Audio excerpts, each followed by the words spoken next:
Hello and welcome to Quarterlight, your car brochure channel. In today's episode, the Fiat 500.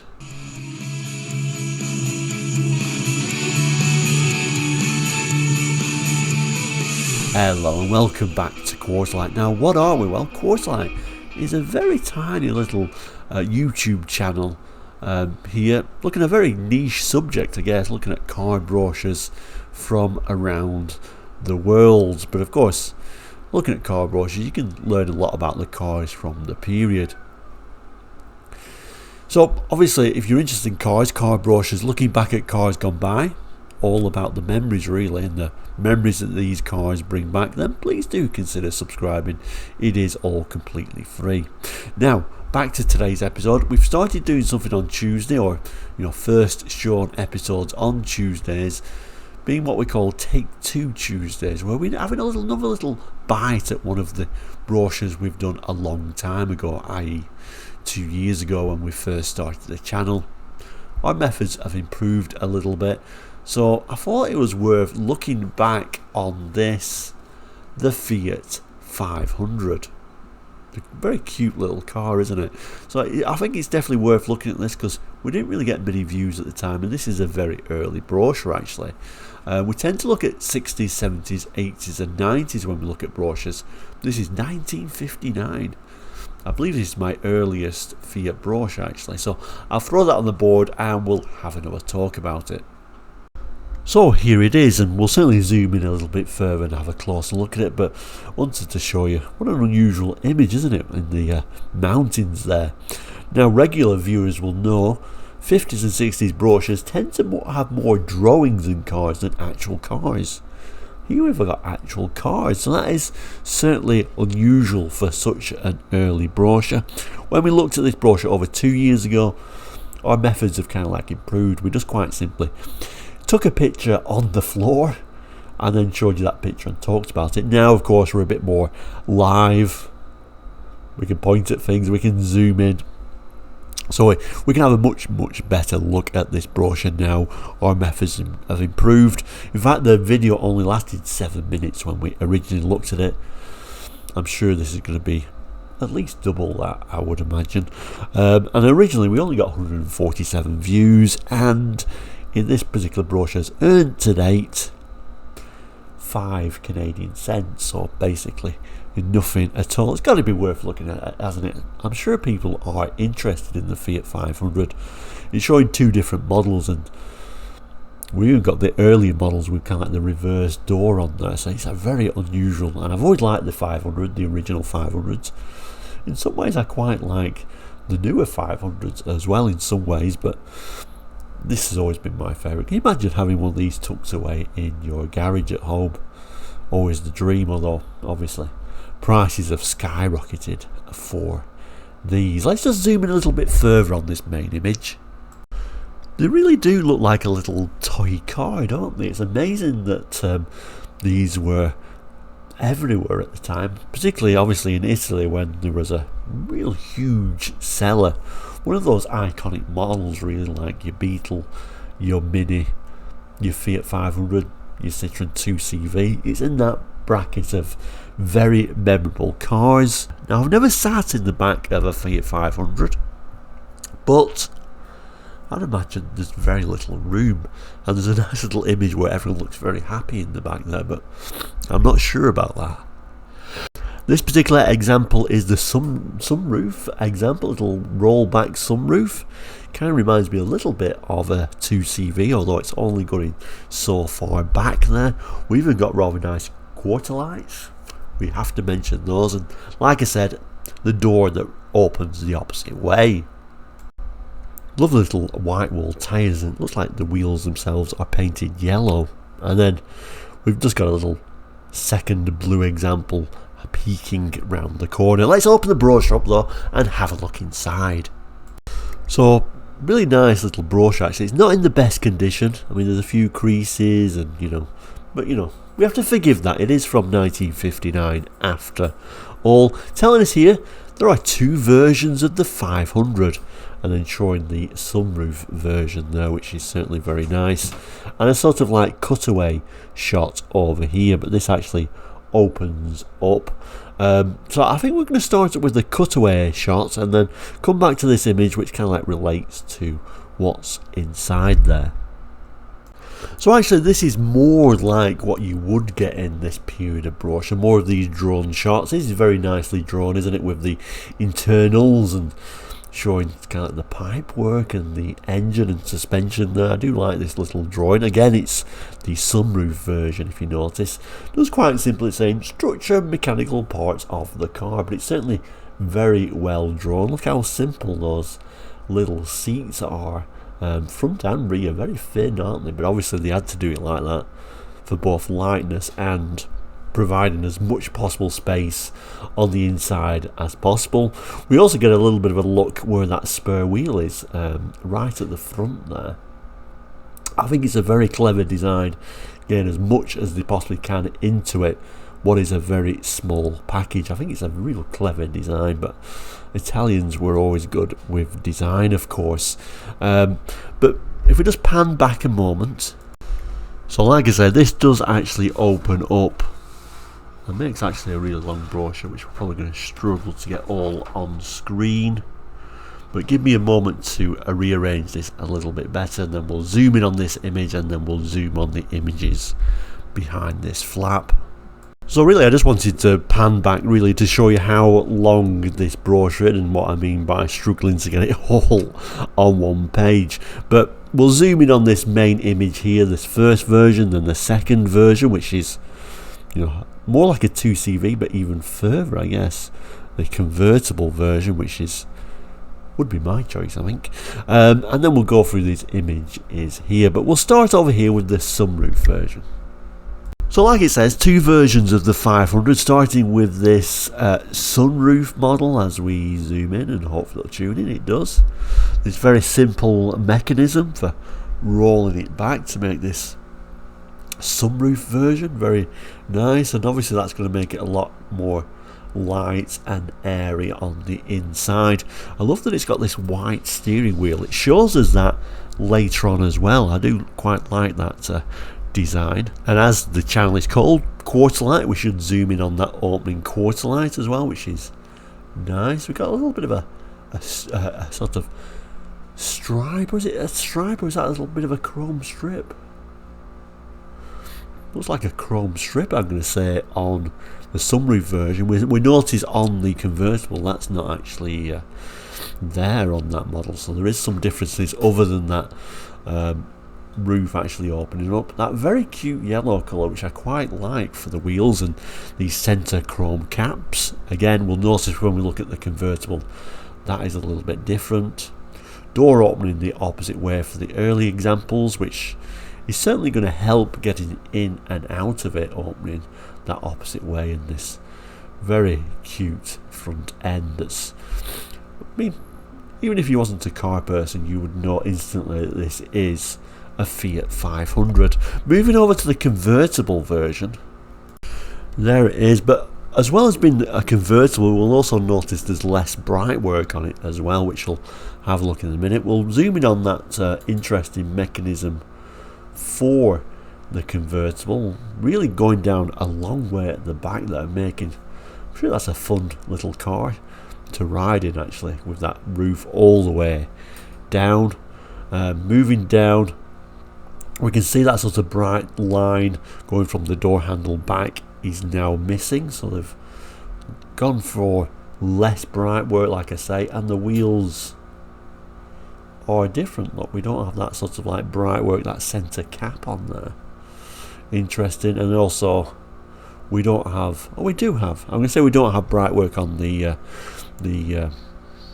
frunk, maybe we should call that, I don't know, but the bonnet area, I'm going to call it bonnet anyway, even though the engine isn't over there. We still got a little bit of bright work on there, but we don't have that bright work going back on the actual door, going back itself.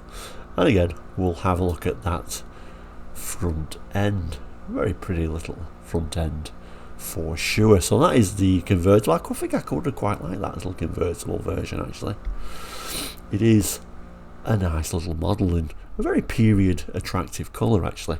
Text wise, it tells us So it starts by saying the 500, the small ultra economical car, is presented in two versions, with a sunroof over the front seats and as a convertible. Now the second paragraph, I don't know if it's just been straight translated from Italian, but I certainly find it difficult to read. It says, in the first version, particular finish and trimmings. In both versions, comfortable accommodation also in the rear seat. So I guess in the first version, meaning the sunroof version, there are particular finish and trimmings, so I guess those extra little chrome details on that first version, I think, is what it's trying to tell us. It then shows us some of those interesting details, as in on the inside and that roof. So it starts with these top two boxes saying some details common in the two versions. Let's zoom in. It tells us comfortable accommodation in rear, lower floor level, full width bench seat upholstered in foam rubber. Let's just zoom in a little bit further. I mean, it looks like there's plenty of room, but it doesn't have the seats are tilted forward, or the front seats have been completely removed. I'm not sure, but it does look like there's lots of room. Although that bottom area that you actually sit on looks very skinny, doesn't it? It doesn't look the most comfortable, even with those front seats tilted or removed. I love the interior though, so simple. We've just got a speedometer. That's brilliant, isn't it? And just this really nice white steering wheel. I love the simplicity of that. And then if we pan back, it starts showing us two pictures for the sunroof version. It says sheet metal roof with frame for the rollback portion over front seats, and a crank operated windows, and we can see that Quarterlight opened on that version as well. So if it's only the sunroof version's got crank opening windows. That's unusual. Hopefully in the specifications it'll tell us a bit more about that. Can we not open the windows at all in the convertible? I'm not sure. I'm starting to be tempted to get the sunroof version if that is the case. Anyway, there is a few more little interesting details in here. So it starts with this little black and white image for family motoring, and we've got a couple of 500s. Well, there's quite a few 500s. The more we look, the more 500s there actually is in that image. There's quite a few in there. Very interesting period image. For the country, no sign of the car though. For business, apparently, again, no sign of the car. I'm not sure what they're trying to imply there. And then this little drawing, which is supposed to represent 4 people actually in the 500 and quite happy in there. I don't know if people would be quite as happy in the back there as well. Look how much space there is between the gentleman and the lady in the rear seat there. Unusual, isn't it? I don't know how much of that I believe. But anyway, moving on. I'm moving on, means folding it all back and going to the back page where we've got these lovely little mechanical images and then the technical specifications. We'll start here, this yellow section, and then we'll make our way down the technical features and see what we can learn. Starts with this interesting little image, the power unit and suspension. And again, more often than not in 50s and 60s brochures, this would be a drawing, but it looks like an actual photograph. So again, unusual. Tells us engine, air-cooled 4-stroke 2 cylinders, located in the rear of the car. Silent running, capable of standing up under the most rugged working conditions. An engine of long life and easy maintenance. Extra comfortable springing and smooth riding. 4 independently sprung wheels. And then ends with these interesting images as well. Unusual images actually. Like I say, are they drawings? If they are drawings, of course, they are extremely well done. Look at that. all of the details. Anyway, we'll look at the technical specifications. So it starts by giving some of the integral body, as in the dimensions of the car itself, and then moves on to the engine. So again, it goes over by telling it's a 2-cylinder inline 479cc, bore 66mm stroke 70mm, 16.5 bhp, all of the power, SAE rating 21, aluminium cylinder block, cast iron liners, aluminium cylinder head, 2-bearing crankshaft, overhead valves, downdraft carburetor with starter, mechanical fuel feed pump, forced lubrication by gear pump, centrifugal oil filter, and air cooling by centrifugal fan. Power unit installed in rear of car. Clutch single plate dry. Transmission to rear wheels through 2 half axles connected to the differential by universal joints. Gearbox 4 speeds, forward and reverse. Overdrive in top gear. Constant mesh quick engaging 2nd, 3rd and 4th gears. Differential and final drive gears incorporated in gearbox, ratio 8:41. Steering by worm and segment. Front suspension, independent wheels, transverse leaf springs connected to body at 2 points. During asymmetric actions of the wheels, the spring acts also as a stabilizer. Telescopic hydraulic shock absorbers. Rear suspension, independent wheels with wishbones flexibly attached to body, coil springs and telescopic hydraulic shock absorbers. Hydraulic brakes on all 4 wheels with automatic adjustment of play between shoe and drums. Emergency brake acting on rear wheel brake shoes. Disc wheels, showing the dimensions and the type there. Fuel tank mounted on front bulkhead, capacity about 4.5 imperial gallons, 21 litres. Heating by warm air from engine cooling system. Electrical system is 12 volt, 230 watt dynamo, 32 amp hour battery. Even gives a speed rather nicely there, about 60 miles per hour, 95 kilometers per hour.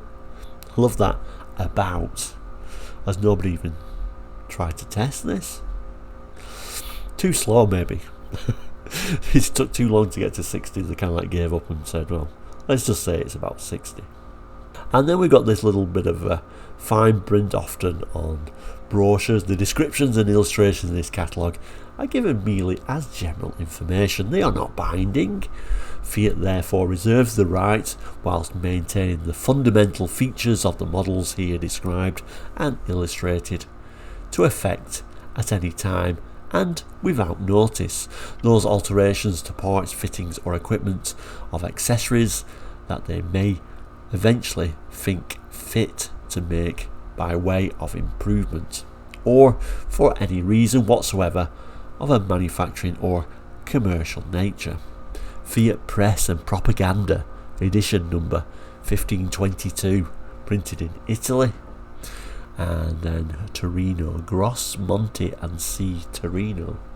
Interesting, no date, but I do believe this is a 59 brochure.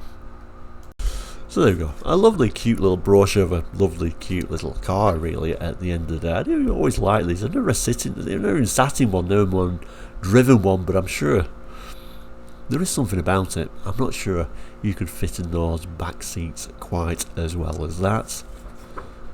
Compared to a modern smart car, about the same size, only can carry 2.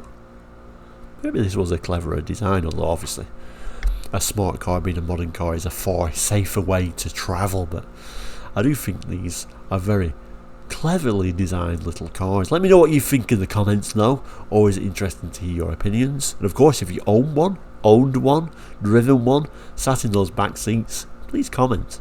Love to learn more. But thank you so much for watching today.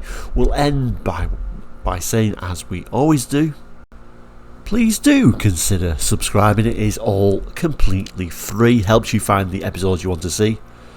helps me grow and build the channel and give you better information. Win-win all round.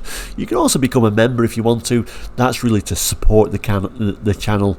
It's a very low membership you pay each month for. If you want to just do it for 1 month, you can do as well. Just helps support the channel, because we're doing a lot of information, and it certainly takes a lot of time to put brochures out 5, sometimes 6 times a week. We do a lot of information for a YouTube channel. Sometimes maybe too much, I don't know. But anyway, I try and give you as much as I possibly can, in other words. But thank you so much for watching. Here's where I'm going to add a couple more little boxes here. One will be for the original episode somewhere for the Fiat 500. I thought I'd throw that in so you can look at how we used to do it. Less looking at the brochure, more sort of facts, telling you things like, the Fiat 126 came next, etc, etc. So you may want to have a look at that. It's only a 7-minute video, so it won't take you too long to watch if you want to. And I'll possibly put some other video. Often the second video is actually chosen by YouTube, but we'll see what we'll do there. But like I said, thank you so much for watching today. Please do take care. I appreciate you watching this video greatly. All the best. We'll see you very soon, and goodbye.